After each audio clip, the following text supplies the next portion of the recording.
What's up mga ka-chillax? Nandito na naman ako, Sir Aban. At ngayong araw na to, it's the part 2 lesson about earthquake. So first time to mangyayari sa channel ko na may part 2 ang isang lesson. Kung ready ka na, let's go! Bago tayo magsimula mga ka-chillax, konting recap muna ng mga bagay-bagay na natutunan natin mula sa previous video natin. Aside doon sa kumain na akong part mga ka-chillax, natutunan natin kung anong ibig sabihin ng earthquake, the types of fault, the 7 major tectonic plates, at yung anatomy of an earthquake. Speaking of fault mga ka-chillax, may mga uri pa tayo ng mga fault in terms of their movement. Ito yung shear, compression, at tension.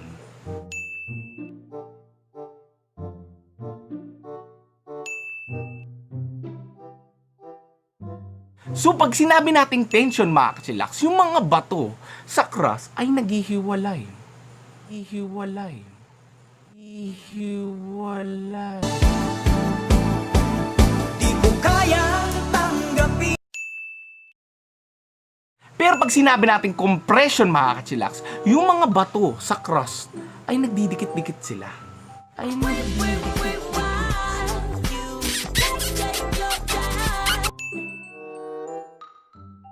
Pero pag sinabi nating shear mga ka-chillax, yung mga bato sa crust ay nagkikiskisan. Dito nakuha yung concept na strike-slip fault.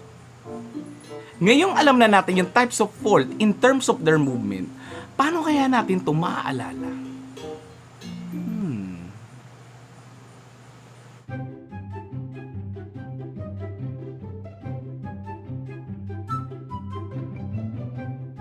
Whoa, why you calling me a baby? Are you crazy? I'm like, whoa. But you telling all these ladies you're my baby. I'm like, whoa. Hold up, di kita kilala. Whoa, back it up, baliw ka na ata.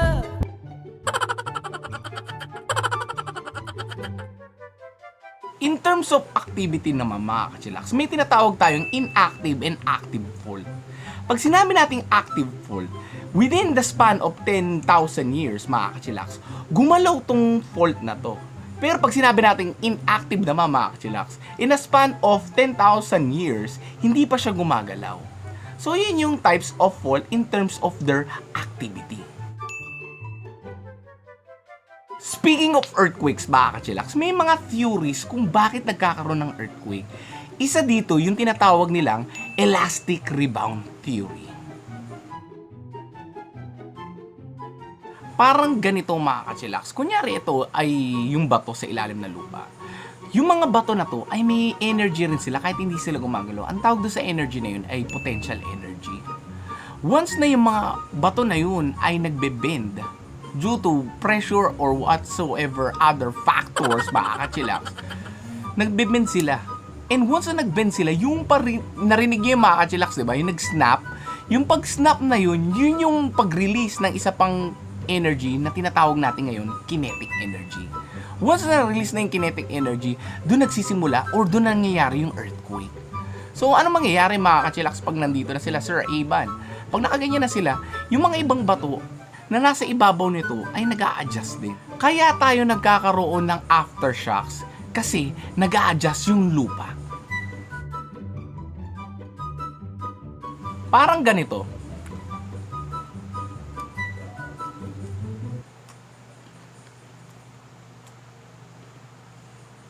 Di ba naalala nyo na sabi ko kanina may nag-snap, di ba?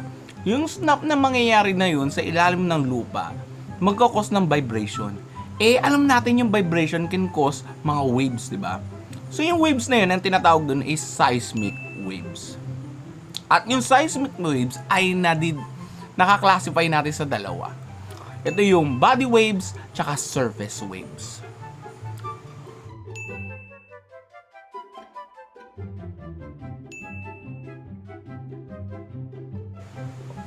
Mga ka-chillax, may tanong ako sa inyo, anong pinagkaiba ng magnitude sa intensity?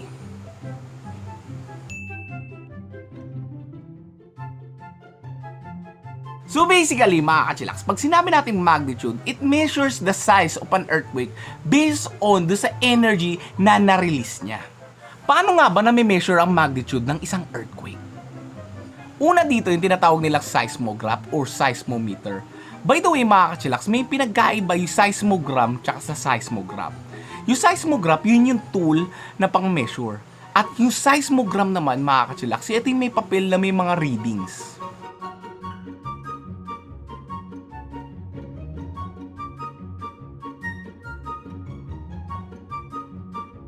Once na nakuha na nila yung data from the seismogram mga kachillax, i-analyze naman nila to gamit ang Richter scale. By the way, ito nga palang itsura ng isang Richter scale.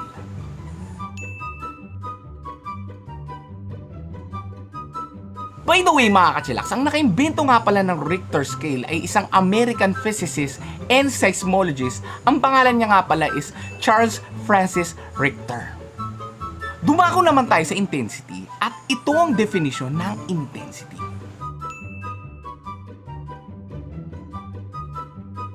So basically, pag sinabi nating intensity mga kachillax, it describes the severity of effects on Earth's surface, humans, and structures or even infrastructures natin mga kachillax. Paano nga ba na may measure ang intensity?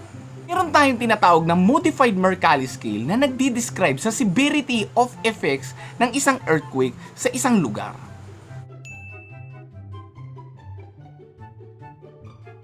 By the way mga kachillax, ang naka-formulate nga pala ng modified Mercalli scale ay si Giuseppe Mercalli. Bago tayo magtapos mga kachillax, konting katanungan lang naman mula dito sa lesson natin ngayon. Una, anong pinagkaiba ng magnitude sa intensity? Pangalawa, anong pinagkaiba ng fault sa tectonic plate? At ang pangatlo, anong mas madaling intindihin? Ang intensity or ang magnitude? Kung may sagot ka na mga kachillax, lagay mo naman sa comment box ng video na to. Hey, what's up mga kachillax? Tapos na pala yung video. By the way, itong video na to is the lesson about earthquakes part 2. Part 2! Part 2! Part 2! Kung may comment ka, suggestion, reaction, o yung bagay na natutunan mo mula sa video na to, lagay mo naman sa comment box below. At kung nagusto mo tong video na to, please like it. Comment ka naman subscribe to my channel, hit the bell button below para updated ka pa sa mga videos ko pa. Share mo na rin. So hanggang dito na lang. Peace! Wow! Wow! Wow! Wow! Wow! Wow!